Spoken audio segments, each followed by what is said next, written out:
Hello everyone, this is Erik, the Asian movie enthusiast, and this is my review of Someone Behind You, also known as Voices, a Korean horror movie from 2007. Our main character is Kim Ga-in, who is a high school student. She and her family come to her aunt's wedding, but the bride is pushed off of a balcony and rushed to the hospital. After some other bizarre events, the family believes that they are cursed, and soon Ga-in becomes the primary target for death.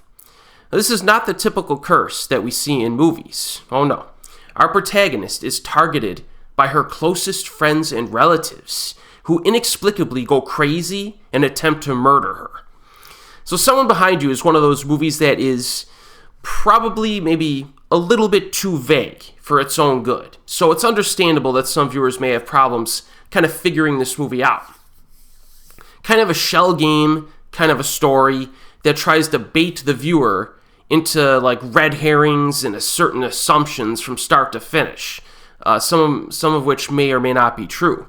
And you're kind of wondering what the cause is for all of this. You know, is it an ancient curse going back decades or centuries? Is it a recent event of black magic? Or is it simply an evil supernatural entity? You know, you're not sure really at all for most of the film. Things do clear up later on, but there is some ambiguity here regarding the details, and you will need to fill in some blanks and gaps for yourself. There are certain narrative gaps in this here and there. But, nevertheless, there's a lot to like about this movie, I think. The psychological effects come into play when victims of this curse are difficult to kill, and our lead protagonist here is a tough cookie, eluding a number of attacks from friends and family members. And in cases such as this, these attempted murders form a weird pattern that points towards something odd, either a supernatural influence, something uncommon. Because why would every single friend and family member just attempt to kill one person in the family, right?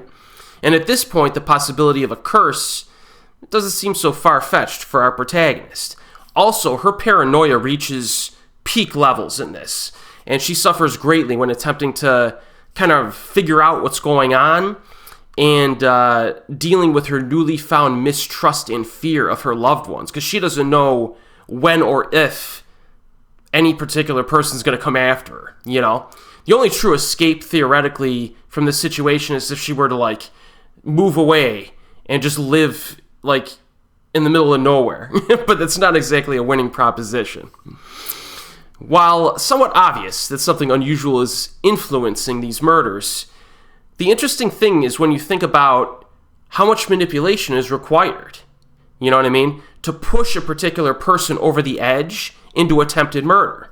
So you'll get a few examples early on I'll give to you. There's a husband who throws his wife in front of a moving bus, but the influence from some type of curse didn't seem all that strong there. You know, very little influence. You know, I have no problems assuming that character was wholly responsible for his actions. And there was something that just instilled some doubt that his wife was cheating on him, and he just lost it. You know what I mean? And then to take a contrasting example, there's another event that occurs early on, and the perpetrator really had no motive for doing so. So that leads to more of a supernatural influenced state of temporary insanity. And all the other attacks in the movie are kind of in between those two extremes. So that's why it's a little difficult to kind of pin what's going on in this film.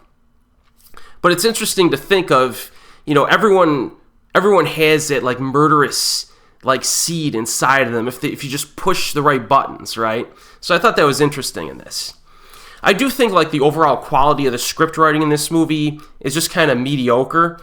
I mentioned the ambiguities of the curse already, but there are a few other examples. Our protagonist quickly befriends some oddball guy at her school for very little reason.